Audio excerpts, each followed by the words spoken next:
les médias occidentaux, vous les écoutez souvent, ils ne passent leur temps qu'à mentir. Et regardez aujourd'hui l'AES qui est un modèle qui est en train de se dessiner.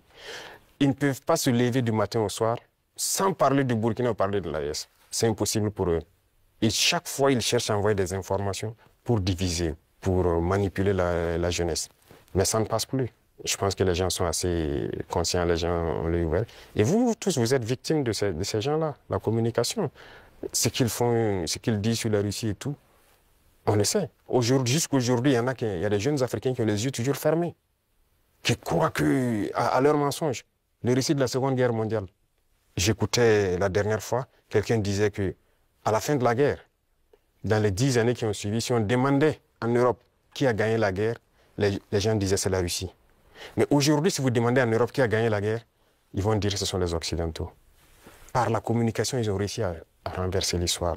Et l'histoire africaine aussi, ils ont tout manigancé pour faire passer les mensonges. Et ça fait que les jeunes Africains, certains ne connaissent même pas l'histoire de l'Afrique. Qu'est-ce que l'Afrique a fait? Certains ne savent même pas que nos grands-parents ont combattu, ont été mis à l'avant comme chair à canon. Et au retour, ils les ont tués comme des animaux. Est-ce que les gens savent que quand la France expérimentait sa première bombe atomique, ce sont des soldats noirs qu'ils ont mis à côté dans le rayon létal pour voir l'effet que ça fait? Sortons les archives. Tout ce qu'ils ont utilisé contre l'Afrique, c'est terrible.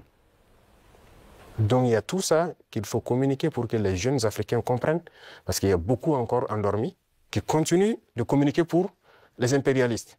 Ce qu'ils leur disent de dire, ils le font. Peut-être parce que, voilà, ils leur donnent quelque chose, je ne sais pas.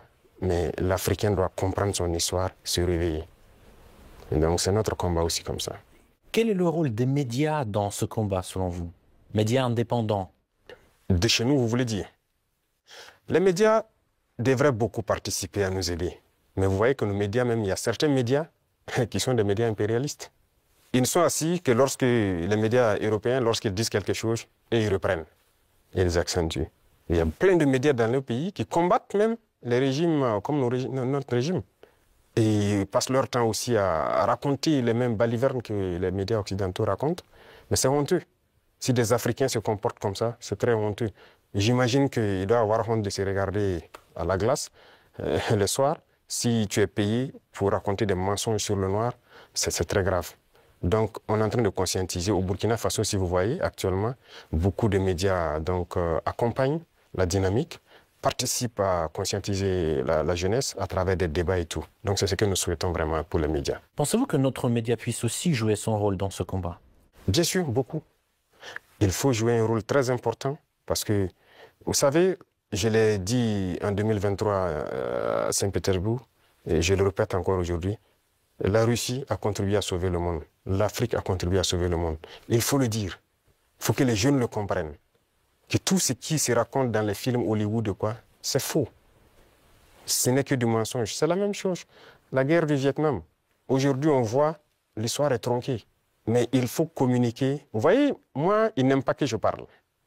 On trouve que je parle trop et tout. Pour que je me taise, pour qu'eux, ils parlent et que leur version passe. Non.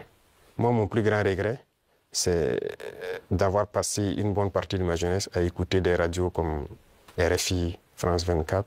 J'ai été dans des pays où ces radios étaient fermées. Mais on prenait des applications, on enregistre leur journal pour écouter. Mais à partir d'un moment, il y a un déclic. Et je commence à comprendre qu'ils conditionnent nos cerveaux pour accepter ce qu'eux ils veulent. C'est leur narratif qu'ils veulent qu'on apprenne. Et depuis ce temps, moi, je commence à faire la part des choses. Et j'ai compris que c'est très dangereux ce qu'ils font. Et aujourd'hui, plus que jamais, je me rends compte qu'ils ont conditionné l'esprit, surtout des Africains. Donc vous pouvez participer beaucoup à éveiller les consciences de la jeunesse pour que les gens comprennent comment fonctionne le monde et ne pas se laisser embarquer par ces gens-là.